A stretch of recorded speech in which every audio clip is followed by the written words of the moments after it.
Ďakujem Bohu. Tie fotky ináč nie teraz sa urobili, a to ešte z minula. Sice sme tak oblečení ako aj Peťo takto, presne. Super, Peťo, ďakujem pekne za chvály. Peťo je veľmi dobrý brat, už ho poznám veľa rokov. A ináč napísal jednu knihu zaujímavú, Finančná sloboda v praxi. A možno, ak dá Pán do budúcna, bude sa zdieľať aj s týmto. Je dosť zaujímavé, tam má myšlienky, takže do budúcna potom môžeme sa tešiť aj na takúto nejakú prednášku, čo by Peťo mohol mať.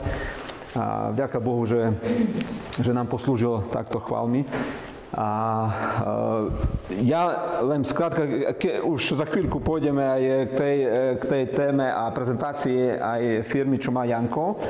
Len chcel by som, aby sme si úplne tak prebehli ešte tým, že o čom to vôbec tieto stretnutia sú. A aj minule sme to spomínali, hej, že celé tohto stretnutia a prvá, ako som spomínal, že oslavovať Pána, to je, ja myslím, že ako kresťania všetko, čo robíme, že robíme na slavu Božiu. To znamená, že aj podnikania, aj tie stretnutia, čo máme, to je v prvom rade musí oslaviť Pána.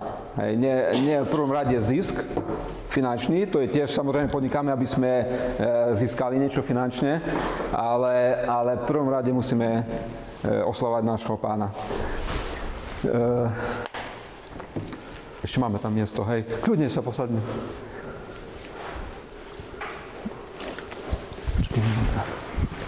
Ešte môže si zobrať tu niekde stoličku. Takže toto je prvé dôležité. Potom druhý cieľ, to je povzbudzovať sa navzájom, podporovať sa navzájom, samozrejme ako kresťania, ktorí podnikajú, tak najlepšie vieme, že s čím sa stretávame bežne v živote každý deň ako podnikatelia. A ja si myslím, že kto nás môže pochopiť lepšie ako my sami. Hej. Takže to je tiež, tieto stretnutia sú o tom, aby sme sa navzájom povzbudzovali, aby sme sa modlili jeden za druhého, ak má niekto nejaký problém. Hej. Takže toto je tiež cieľ tohto stretnutia. A to budeme robiť aj keď sa skončí tá oficiálna časť, tak je ten priestor na to, aby sme sa aj spoločne modlili, ak má niekto nejakú potrebu. A tiež dôležitý pilier týchto stretnutí je to, že networking, hej, vytvárame vzťahy a udržiavame tie vzťahy, posúvame si navzájom biznis, to je cieľ týchto stretnutí, lebo vieme, že apoštol Pavol nám hovorí, že my v prvom rade musíme sa starať o našich vo viere. To znamená, že pomáhať jeden druhému vo viere a aj biznis, ak máme, tak v prvom rade samozrejme posunieme bratom a sestram, hej. Takže toto je tiež cieľ toho, aby sme sa spoznávali navzájom. Vďaka Bohu, ja osobne, neviem ako to, samozrejme, že to budú ešte svedectvá, verím tomu, že do budúcna, ale ja osobne, čo som sa tu zoznámil s niektorými, máme nové projekty, za ktoré som vďačný a úspešné projekty, hej, takže vďaka Bohu funguje to, hej, ten networking, tie vzťahy a to získavanie tohto biznisu, hej, takže funguje to a vďaka Bohu za to. A posledné vzdelávanie. Hej, to je štvrté, čo je dôležité, aby sme sa vzdelávali. Samozrejme, témy, ktoré tu rozoberáme a ktoré budeme ešte rozoberať, to sú praktické témy, ale z biblického hľadiska. Hej. My ako kresťania, ako sa máme správať, napríklad aj ten time management, čo bude, možno na budúce, tak samozrejme to sú praktické veci, ale z biblického hľadiska. Ako Biblia to vníma, ako Pán to vníma, hej, aj ten manažment času. Takže toto je také krátke a ešte keď sme tu pri tomto, takže kľudne ešte raz chcem upozorniť, ako minule som spomínal, že každý, kto cíti a kto chce, kto má nejakú tému, čo by sa vedel zdieľať, kľudne dajte vedieť, napíšte, zavolajte, povedzte, kľudne každý bude mať priestor. Hej, ak niekto má na srdci niečo, s čím by sa vedel zdieľať, môže to byť aj nejaké svedectvo, ale môže byť to nejaká téma, nejaká prednáška, kľudne my sme tu komunita, ktorý každý bude slúžiť. Hej. Takže kľudne, ak máte niečo na srdci, von s tým. Takže takto, toto je... to sú také ciele a teraz ja by som poprosil brat Janko Liguš, on bude mať trošku dlhšiu tu také svedectvo, prednášku, ako ho poznám.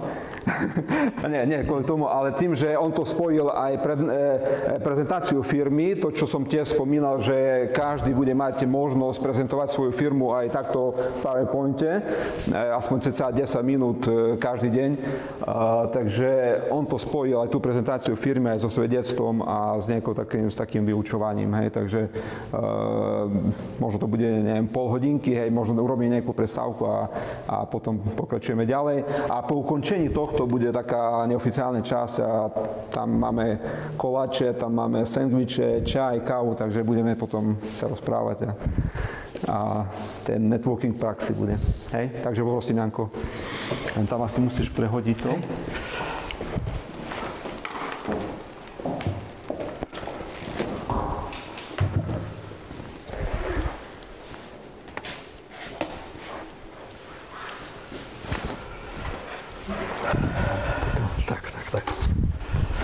Tak, pekný večer. Ja by som sa chcel dneska zdieľať s vami s takými krátkými príbehmi, svedectvami a ako som vnímal ja aj to podnikanie a aj všetko, čo sa súvisí s podnikaním. A tam som vám dal ešte, keby takto chcel nejaké otázočky na to slidokom 3227434. Takže začal by som asi tak, že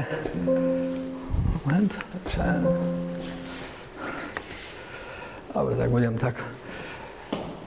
Bolo jedno krásne slnečné popoludne, mal som okolo 10 rokov, kosili na trávu a ja som pomáhal otcovi rozhadzovať také valky alebo proste tú trávu, aby sa sušila. A tak som si ľahol vtedy do tej trávy a som pozeral na oblohu a proste tak som sa začal pýtať sám seba, že akí to ľudia musia byť, čo riadia túto našu planétu, akí to musia byť proste ľudia, ktorí majú toľko schopností a kompetencií a neviem čo. Tak jednoducho už pri tých 10 rokoch som začal rozmýšľať, začalo ma baviť o to riadenie, o tom, ako tie procesy riadiace súvisia. Ono to súviselo aj s tým, lebo ja som sa narodil ako kresťan od malička, v dosť takom ťažkom období, boli sme v prenasledovaní, takže my sme tam sa na tých stretnutiach sme si hovorili o kráľovi Davidovi, o Šalamúnovi a mňa toto strašne fascinovalo. A ešte bol jeden príbeh, ten príbeh sa volal Nespravodlivý správca a proste ten príbeh som si nevedel vysvetliť. Toľko tam bolo tých paradoxov, že jednoducho ten príbeh som proste do 40 svojich rokov som nepochopil.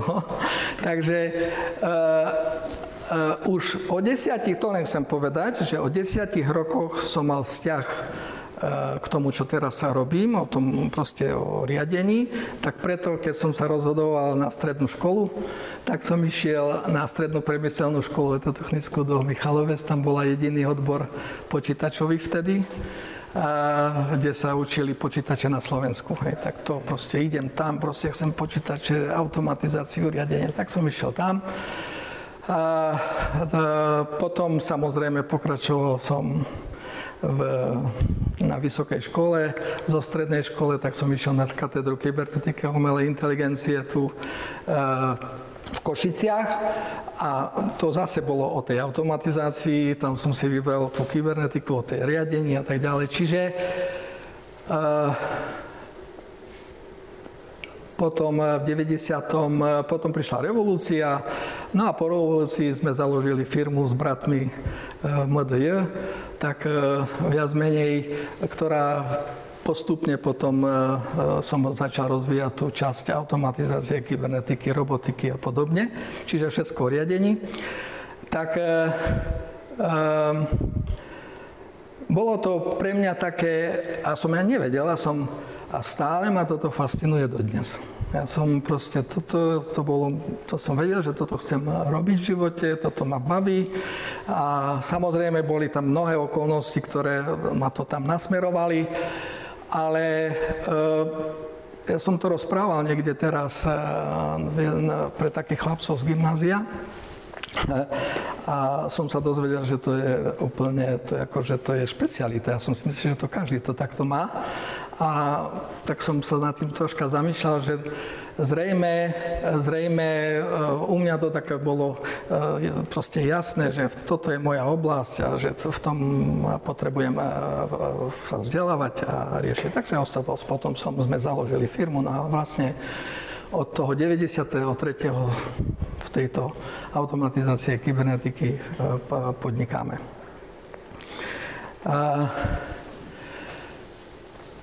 Možno by som ešte také troška na úvod tak nás spoločne nahecoval.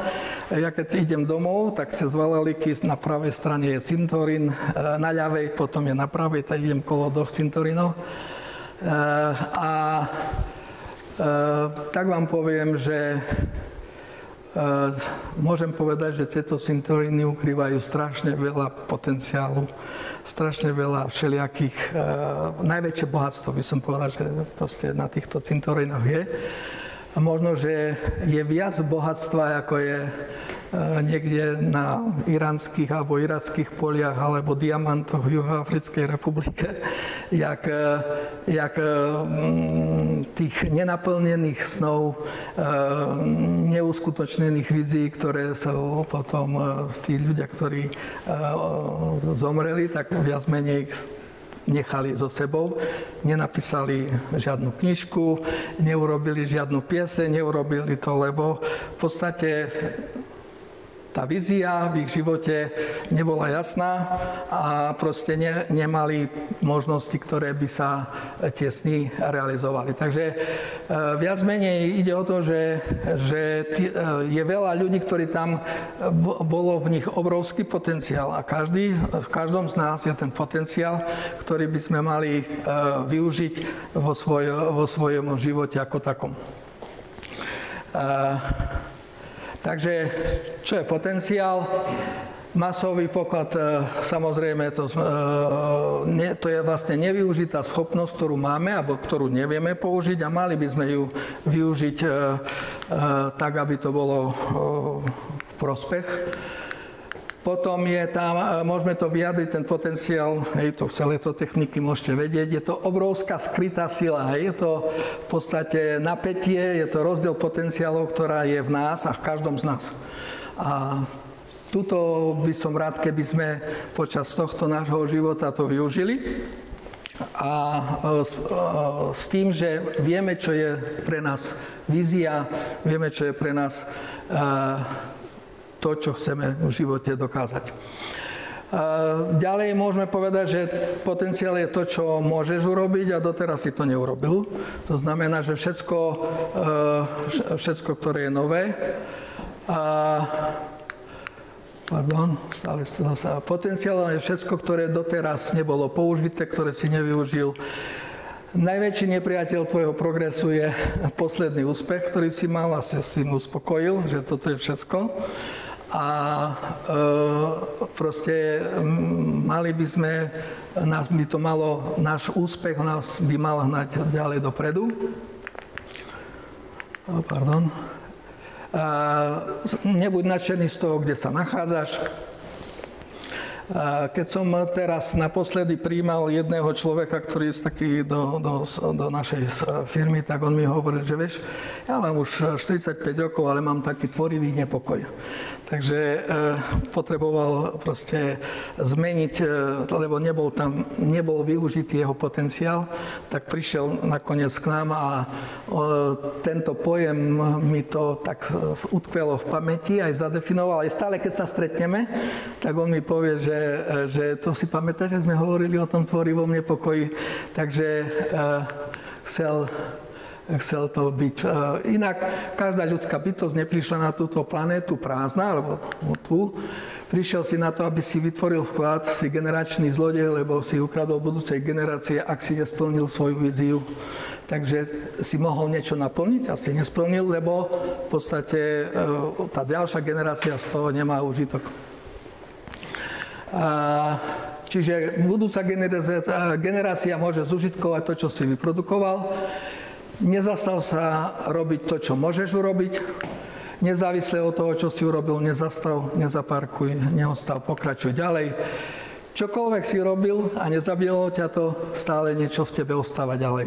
Čiže viete, že v podnikaní každý jeden z vás musí mať obrovské tu svedectvá, aké sú ťažkosti pri danom podnikaní. Ale viac menej tie ťažkosti nás posúvajú dopredu. Tak nech tých 6 dosah neodídu, nech nebudú plné, respektíve nech budú prázdne. Hej, tam je troška je. Takže keby som tak povedal, možno taký dobrý nadpis na náhrobný kameň je, že 0 voltov, žiadny potenciál. Všetko si využil v prospech ďalších generácií. Toto tu, ja si myslím, že je to zo slova 2. Timotea, kde hovorí, že bojoval som dobrý boj, vieru som zachoval a viac menej Pavol apoštol ukončil svoju kariéru s tým, že v podstate naplnil tú svoju víziu, ktorú mal a povedal, že toto som urobil a toto som úplne moja vízia skončila. Hej? To znamená, že počas celého života urobil to, čo potreboval. Tak preto to aj tieto možno odrážky na takú motiváciu aj pre seba, aj pre vás som dal. No, takže najlepšie chránené, u nás v každom sa skrýva to tajomstvo, zakodované je u nás a vy ju musíte objaviť. Hej. A ako objaviť? Nechcem veľmi dlho rozprávať, potom ostatné veci by som neprešiel, ale keď sme sa rozprávali aj s Vladom, hovorí, niečo povedz, ako ty vieš, že toto bolo pre teba, to práve, že toto je pre teba ten zmysel, alebo ten účel, tá vízia v tvojom živote. Každý z vás o svojom tajomstve vie, a najmä ten, kto ťa vytvoril, alebo stvoril, alebo nejaký výrobca. Čiže najviac o nás vie, do každého Boh vložil do nás víziu, ktorú by sme mali reprezentovať vo svojom živote. Jasné, že je to zakodované vo vás a keby sa niekto dozvedel o tvojom tajomstve, by ti neveril, že aký tvoj potenciál máš v sebe, aby si mohol ďalej robiť. Takže výrobca zakodoval v tebe víziu a zmysel pre tvoj život. Takže ešte také zhrnutie. Výrobca pozná najlepšie svoj výrobok, čiže Boh nás pozná najlepšie dovnútra, lebo do nás niečo vložil, ktoré by sme mali využiť v prospech ľudí, či už v biznise, či v nejakom v inej oblasti. Ale určite ten dar, ktorý je v tebe, nemali by sme ho v podstate nejako utlmiť. Samozrejme, takže prvá vec, čo je vlastne pre vás vízia, alebo pre mňa bola, je to, že skutočne vás niečo, to srdce vás k tomu ťahá. Je to v podstate koníček, hobby, baví vás to. Áno, potom je poznať tú pravú informáciu od výrobcov. To znamená, že na tú tému, že pravda vás oslobodí, spoznajte, čo je pravda a tá vás oslobodí.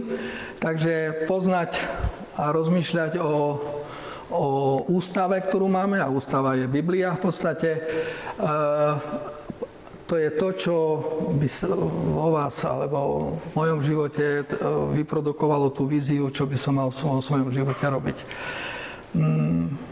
v tom bol som doktorantom, taký vám poviem príbeh. Bol som doktorantom a prišiel som bolo to v 90. neviem, už 3. 4. roku, alebo 90. myslím 3. to bolo hneď. A ten status doktoranta bol dobrovoľne nezamestnaný. Čiže som bol doktorantom na vysokej škole a prišiel som na sociálku a mi povedal, že vy ste akože, pane, my zarazujeme do kategórie dobrovoľne nezamestnaní. No tak potom preto som sa rozhodol, že založíme firmu a budeme podnikať v tomto našom sektore. A človek musí to poznať, samozrejme, že skrze Ducha Svätého, ktorý je v nás, musí to proste nás to prežiariť a vlastne viete, že toto je to, čo máte v živote robiť. Takže to svedectvo na úvod povedal aj v tom, že stále som ja som to vedel, že od malička. Takže a tieto ma sprevádzali tieto také základné javy, ktoré som sa rozhodoval vo svojom živote, čo je vízia.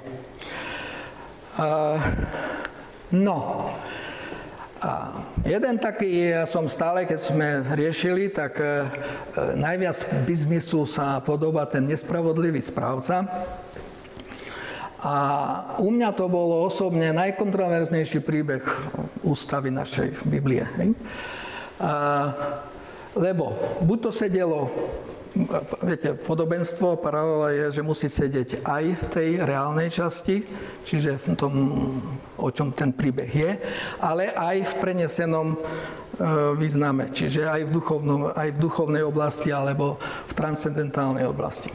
Takže tá logika musí sedieť aj v jednom a druhom. A stále tento príbeh, určite to poznáte. Kto pozná? Všetci ste čítali o nespravodlivom správcovi, ste sa stretli. Takže tento príbeh troška sa dotýka podnikania a ja vyzdvihnem niektoré veci, ktoré som si zobral z tohto príbehu. A ktorý som objavil ďalší paradox, ktorý je taký pre mňa jeden z najväčších paradoxov. Takže tá paralela musí súhlasiť musí pasovať, musí to logicky zapadať aj v tejto našej realite a takisto aj v tej duchovnej realite. Čo sú tam také problémy? Viete, že Pán ho pochválil za to, že upisoval majetok správcovi. Vyzerá, že akoby chválil, že je korupčník. Takže napríklad jedno, robte si priateľov z nespravodlivého mamona. Druhá vec. Tretia, kto nie je verný v málom, nie je verný vo veľkom. Buď bude slúžiť Bohu, alebo pánovi, alebo bude slúžiť mamone. A to je, no a jak to vlastne, takéto veci tam vznikali. Takže ja tento príbeh som nechápal do 40 rokov. Toľko som čítal o tom, sme o tom aj diskutoval som s rôznymi ľuďmi a proste tento príbeh mi nezapadal až raz. Takže začína tento príbeh tak, že bol istý bohatý človek, ktorý mal správcu. Každý podnikateľ by si mal vychovávať svojho nástupcu. Pretože vy raz by ste mali byť tým pánom, teraz hovorím z toho reálneho života, nie z toho duchovného. Takže mal by ste vychovať zástupcu na to, lebo nemôže podnikateľ robiť všetky aktivity. Raz to na vás príde, lebo buď ten podnikanie to ukončí, alebo si vybudujete systém, ktorý vás posunie ďalej a odovzdáte to ďalšej generácii alebo ďalším ľuďom. Takže a odovzdávať svoje skúsenosti, pretože jak sa vám firma bude rozrastať, zistíte, že neviete to uriadiť sám. Všetky zákazky neviete spraviť. No a preto my sme potom, bol som v kancelárii, prišiel jeden pán, podnikateľ, hovorí: Janko, ja mám 60 rokov a neviem, komu dám firmu. Asi nejakému zamestnancovi dám. Kúkam na neho. Som mal 49 rokov vtedy. A hovorím, Janko, a to pre mňa také bolo, taká udierná jednotka. Janko, čo ty budeš robiť? Deti, Jonatan mal tedy možno 10-11 rokov, alebo proste tak nejak, v tomto, do 12 myslím to bolo. Tak hovorím, deti ešte malé, kto vie, čo bude, kde, jak bude. No tak hovorím, poďme, čo s tým ďalej.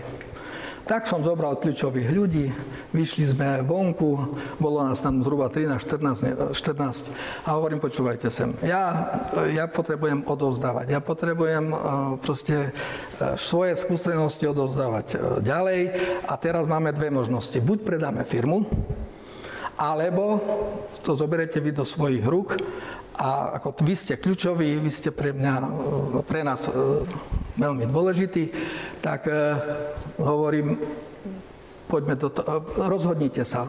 Buď predáme, raz to budeme musieť, a to čo tie 13 dneska, 15 rokov. To je lusknutím prsta. Hej.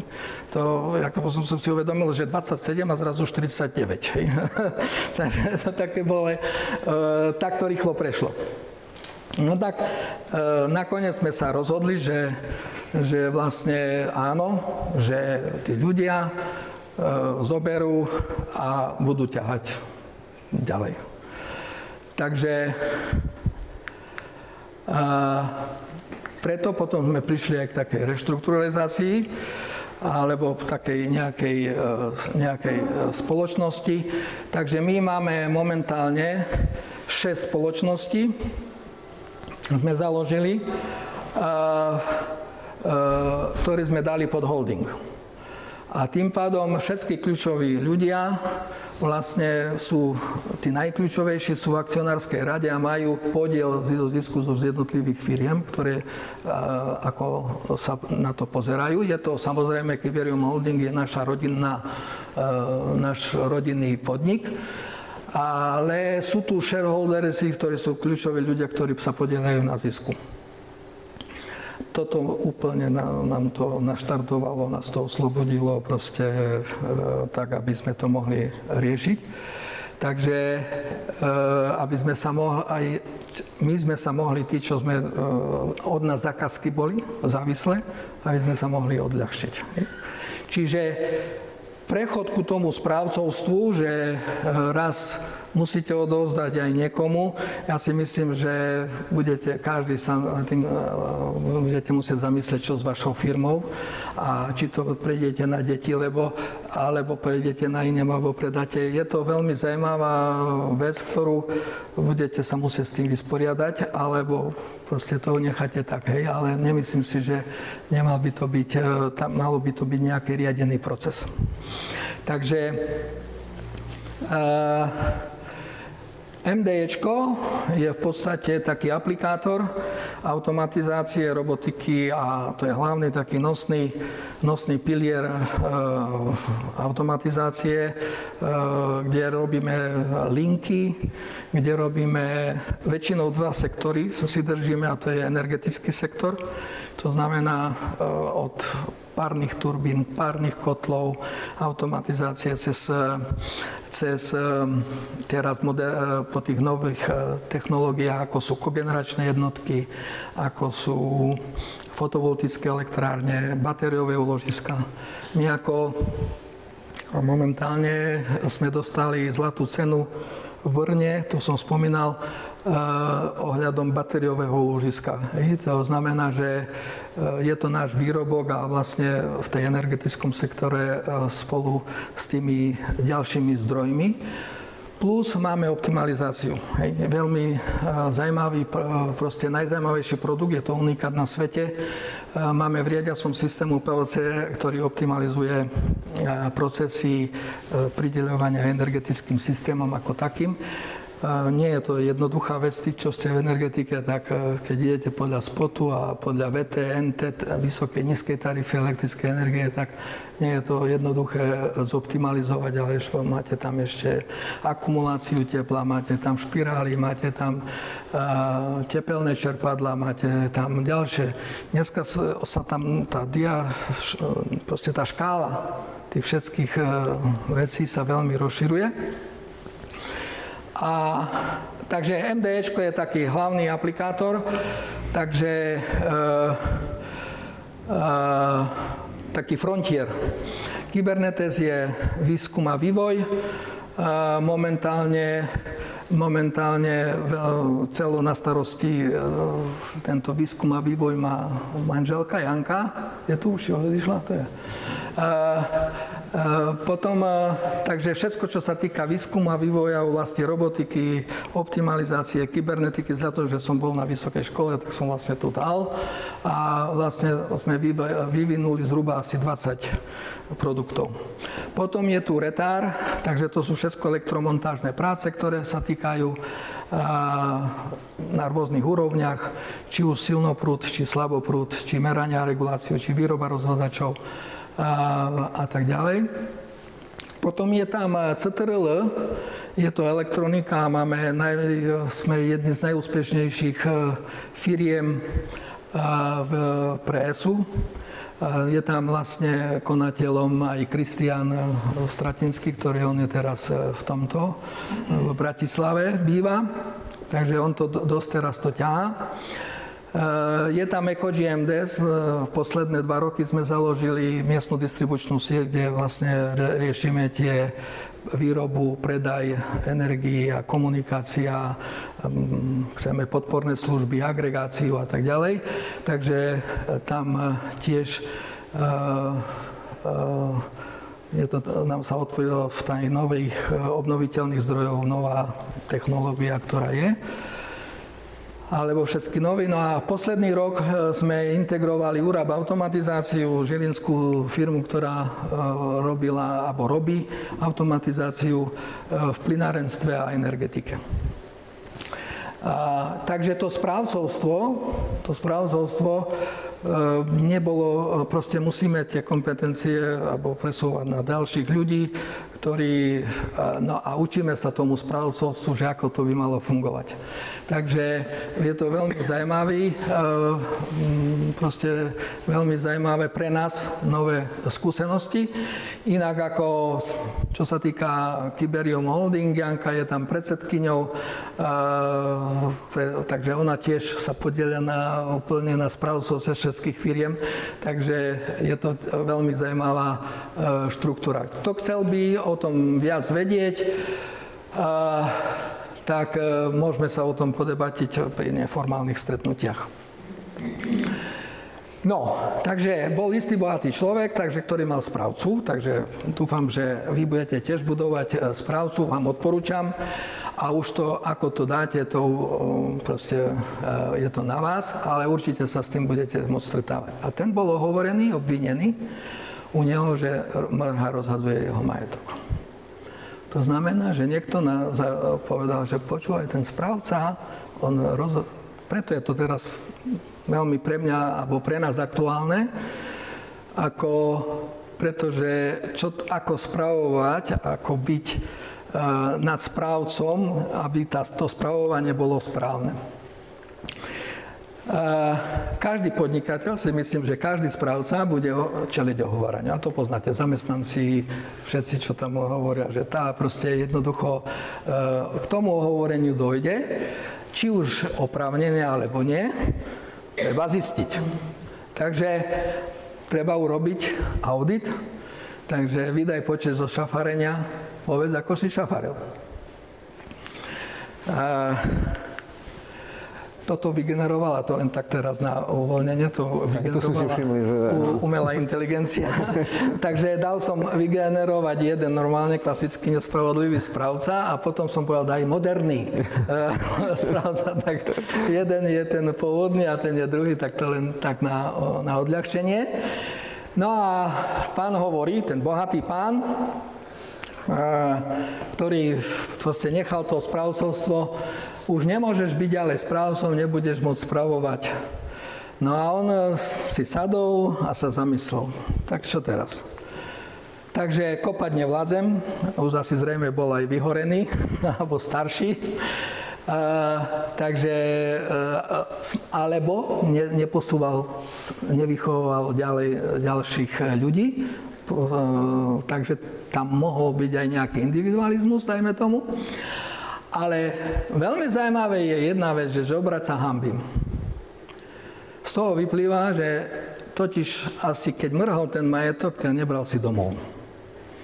A nestával si proste za cudzie peniaze, za iného toho bohatého človeka, nestával si nejaké, nespreneroval peniaze, lebo zrejme bol chudobný a nie celkom bohatý, lebo hovorí, že žobrať sa hanbím. Prečo by mal žobrať? Tak mal mať všetko zabezpečený, celý majetok, ktorý, keď prišiel správca, ja som si už dosť nakradol. Hej? Ale vidíte, že on... A to je zase to jediné, čo zase mne utkvelo, že žobrať sa hanbím. Prečo? Hej? A prečo ho hovorili? A tak ďalej. Čiže z toho vyplýva, že nebol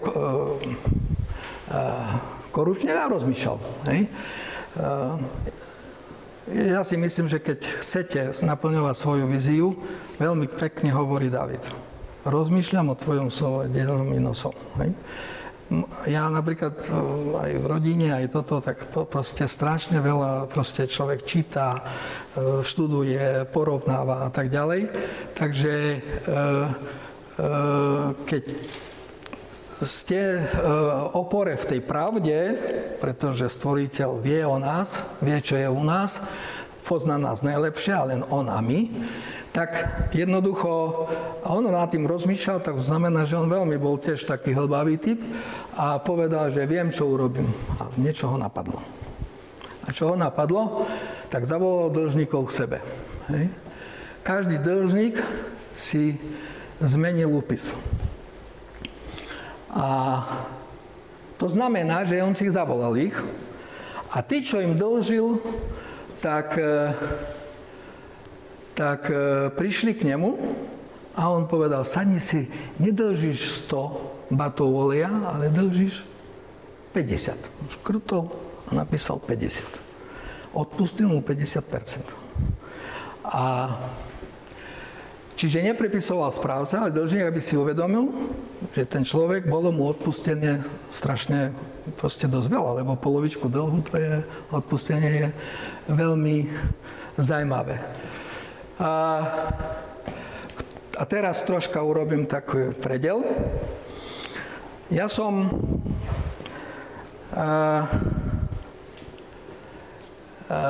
v podstate sa dostal do takej situácie. Ja som pracoval celý život, viete, že od rána do večera, po nociach a tak ďalej.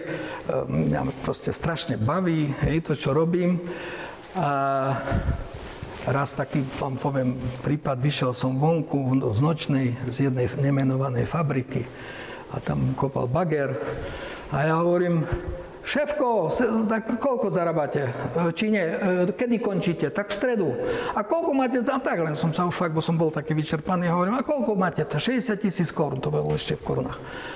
A ja hovorím, to ja sa tu robím 3-4 mesiace a on má 60 000 za 3 dní a ja 40 000, ktorí mi potom dali 12 000 za laptop. Laptop mi dali akože v cene 12 000 korún. Tak ja hovorím, tak prišiel som na firmu, hovorím, viete čo, prestaňme tu programovať, ideme robiť bagre, nakúpime.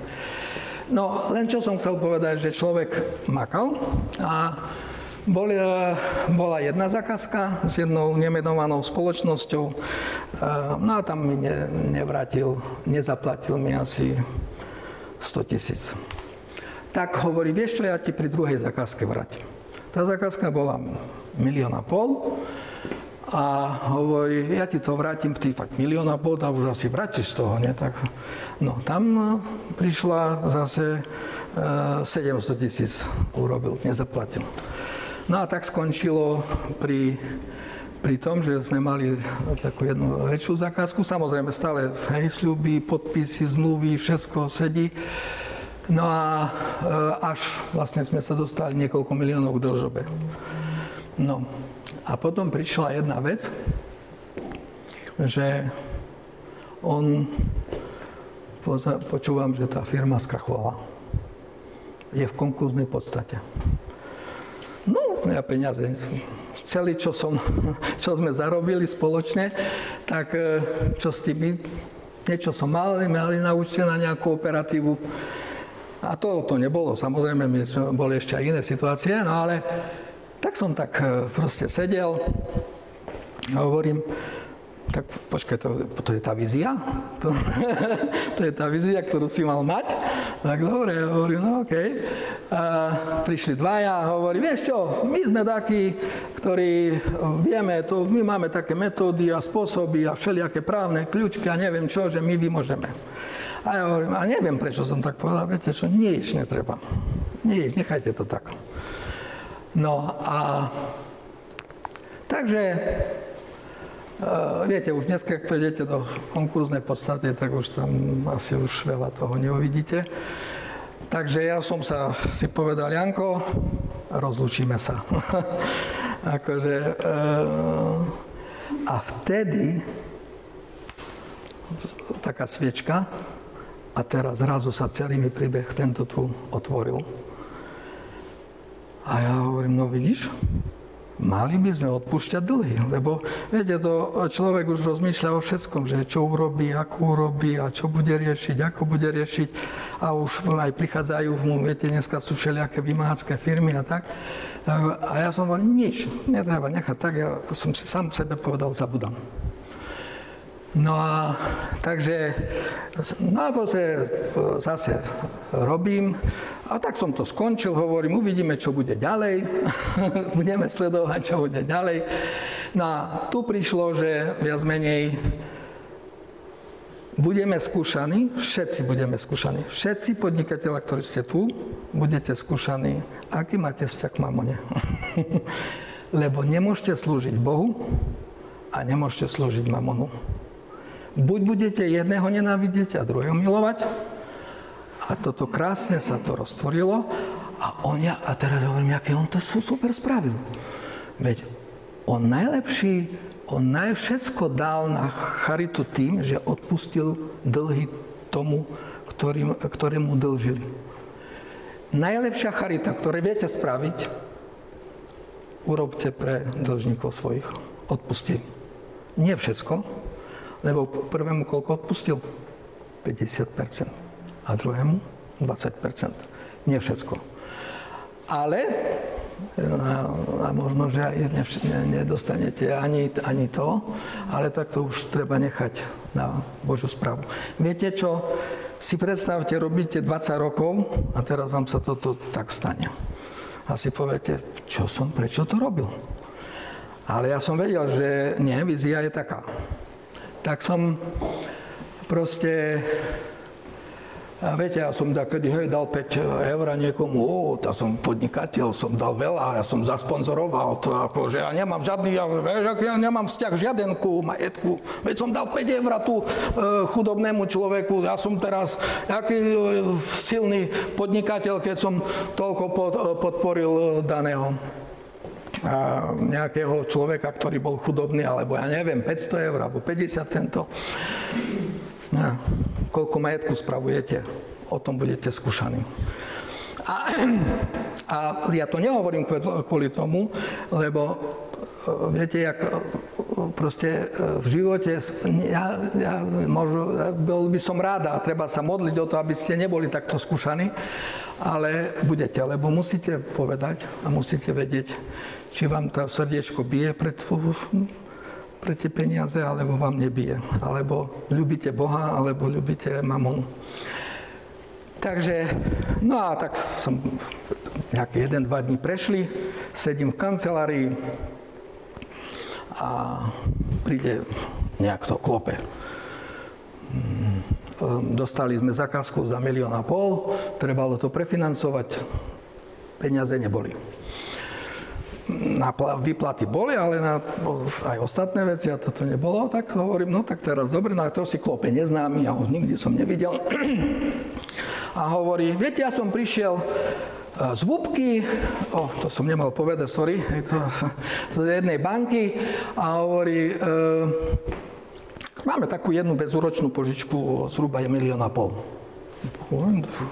A ja som bol také troška proti požičke. Ja som nikdy nemal rád, lebo spočiatku v podnikaní 93 som sa veľakrát poparil. Keď nemáte dostatok peňazí na požičku, je to veľmi nebezpečné, lebo banky si svoje zoberú. to kolega hovoril na prvom, nie? Požičiavanie, takže tam môžete kľudne si to pozrieť, keď je to zaznamenané. Tak, ja nikdy nechcem požičavať peniaze. Na mňa pozera. Ale viete čo, skúsime. Vy zase budete chcieť všetky toto súvahy, toľko informácií, že tu budeme pol firmy vám pripravovať podklady a čo teraz, aj tak, hej. No, nejako, že to bude veľmi také jednoduché, rýchle, OK. Hovorím, viete čo, vyskúšame, tak bezúročná, tak to je dobré. No i tak sme dostali, urobili zákazku, dneska sme dvojnásobne, čo bolo predtým. Dvojnásobne, čo sme mali. Vidíte, takýto je život. A vtedy som si, keď som sedel za tým stolom, som si uvedomil, vidíš, jak bude človek skúšaný na tom, či má to srdce pri tých peniazoch. Peniaze sú horšie ako Satan. Peniaze sú horšie ako Satan, pretože keď ich budete milovať, sa zabijete, alebo ja neviem čo, proste si urobíte niečo, preto každý z nás na tomto svete si myslím, hovorím, bude skúšaný na tieto veci. Takže a jasne už potom je nie, aký on bol korupčník, on pomáhal tým, čo boli v núdzi. Hej? To znamená, že aj my vlastne prioritne si myslím, keď chcete robiť charitu, odpustte dlžníkom. Samozrejme, niekto to zneužíva. Sú také firmy, ktoré to ako majú, ja teraz nehovorím o týchto firmách, ale proste, ktoré majú ako štýle, že proste nezaplatia, idú ďalej, ale oni skončia to veľmi rýchlo, lebo to sa dozvie medzi ľuďmi. Takže tým, že odpustíte, má motiváciu vám vrátiť finančné prostriedky, len musí o to mať záujem, musí prísť. On musí si sám upísať ten dlh. On musí s vami spolupracovať, lebo sú také, ktoré odídu a sa vám neozvú, vám nedvihnú telefón. Ale on musí preto prísť a sám to škrtnúť a napísať, aby si uvedomil, že čo sa mu to stalo, hej? Že ste mu pomohli. Takže, tak v podstate tak on nebol korupčník vlastne, on nemrhal majetok pána, lebo ten proste odpustil tomu dlžníkovi. Tak to znamená, že a potom ten dlžník, keď samozrejme to cíti, keď je normálny dlžník, ktorý má reálne podstatu, tak má motiváciu vám vrátiť finančné prostriedky, lebo mu bola časť dlho odpustená, je motivovaný k tomu. Má motiváciu zaplatiť vám, nie iným dlžníkom. Hej? A potom, keď ešte je ešte lepší, tak rád vás privíta vo svojich príbytkoch, pozdraví alebo príde na kávu. Takže čo sa týka tejto skúsenosti, tak určite máte obrovské množstvo svedectv, ktoré ste boli v týchto veciach skúšaní. Keď nie, tešte sa. Znamená, že nemáte srdce pri financiách a tak ďalej. Takže dneska môžem povedať, takže troška som oslobodený od týchto vecí. Už mi to veľmi, už sa hrám v tom význame, že mne tie peniaze ako až tak nie sú dôležité. Samozrejme na živobytie treba aj na všetko, aj na to. A Boh nás požehnáva, neskutočne. Hej. Posledné roky jednoducho proste sa rozrastáme.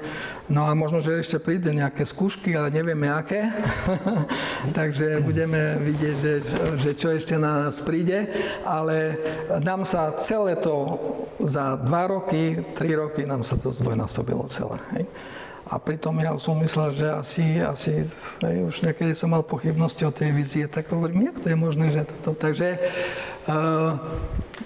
preto, čo ťa nezabije, máte potenciál, aby ste ďalej robili a proste ďalej pokračovali v tých veciach, ktoré samozrejme v pravde. Toto musím povedať. Myslím si, že jedna z dôležitá je preto, že som poznal pravdu Božiu a že som poznal Bibliu dobre. Hej. Inak ja neviem, jak by sa človek zachovával, ale tá pravda je veľmi dôležitá, že ten človek, proste každý človek by mal vedieť, a podľa tej pravdy žiť. A ja za to, že som bol vychovaný v kresťanskej rodine, tak som v podstate poznal od malička všetky tie zákulisia, ktoré boli v oblasti tohto. Takže ja mne to už také sú mnohé veci aj jasné, lebo človek s tým žije. Hej? A ešte keď bol prenasledovaný, keď bol vysmievaný za svoju vieru, tak jednoducho to vás prepáli. A niečo ostane vo vás stále, ktoré vás posúva dopredu. Lebo mnohí ľudia síce majú víziu, ale tá práva nie je podložená tou pravdou. Na základe pravdy, na základe písma, na základe ústavy, na základe manuálu. Takže záver je taký. Počúvajte sem, preto som tu aj prišiel. Podnikajte, buďte lídrom, tvorte, inovujte, patentujte. Proste my, kresťania, si myslím, že sme zaspali. Pozrite sa, aké sú veľké zbory tu v Košiciach a pozrite, koľko nás tu je.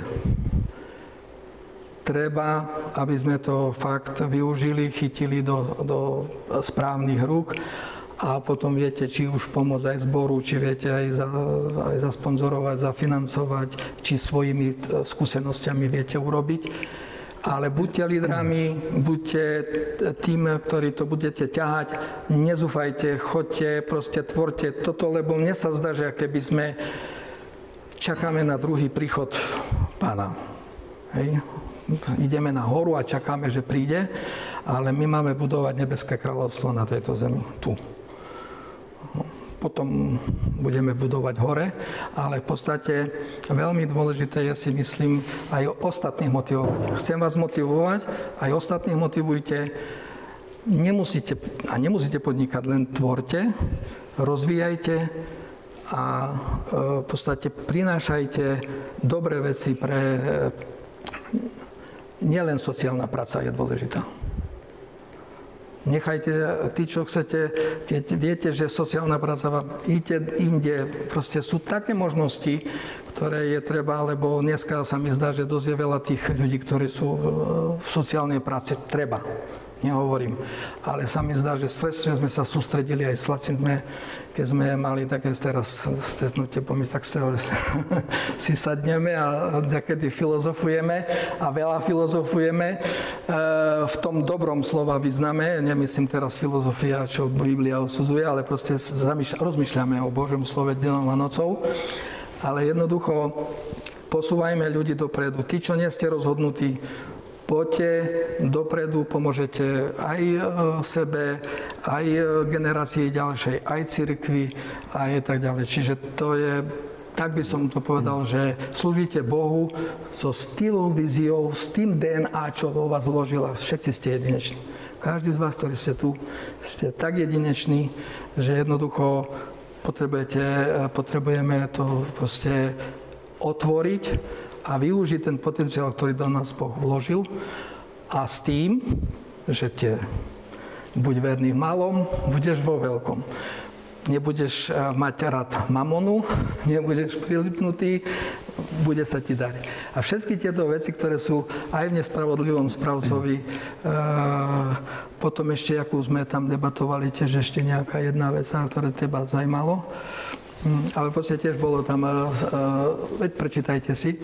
No a proste tedy sa vám otvorí, ja som tedy pochopil, a pasuje to v duchovnej oblasti, pasuje to v telesnej oblasti a v podstate, ja vám poviem tak, že on sa snažil, tu je ten príklad, ako by sme mali riešiť praktickým životom a samozrejme aj duchovným, lebo v duchovnom živote znamená to, že keď raz zomrieme, tak všetko tu zanecháme a jednoducho tie dlhy nie sú pre nás, alebo peniaze nie sú pre nás podstatné. Ale to je zase na dlhšiu debatu, to je zase druhá. Ja som sa snažil v tej našej realite riešiť. Takže ďakujem veľmi pekne. Prepáčte, že tak. Nech Boh nažehná všetkých. Amen. Držte sa. Ďakujeme.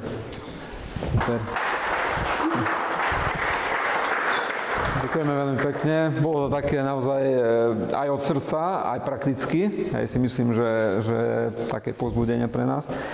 A aj toto, čo aj ja som chcel prezradím, rozprávať, tak by sa veľmi pekne naviazalo na to, čo Janko rozprával, ale už nemáme čas na to, takže to prenesieme na budúce. Ale ja by som ešte chcel, len to prehodím, ak sa mi podarí. Na svoje? A máš to tam.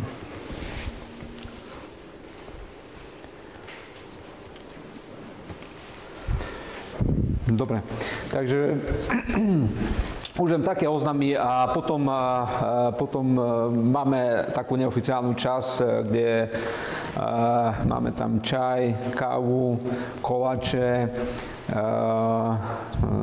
sendviče, takže kľudne môžeme si dať a môžeme sa rozprávať, zoznamovať, ak sme ešte nepoznáme jeden druhého. Takže len to chcem povedať, že teraz o sendviče sa postarali tu brat Vlado, čo veľmi pekne ďakujem za to. Takisto aj brat Janko sa postaral o tie priestory, v tom zmysle, že to máme zaplatené. Takže ak do budúcna tiež, ak niekto má na srdci niečo, tak tam máme takú krabičku, kde môžeme dávať, aby sme mohli aj na budúce tiež mať takéto stretnutia.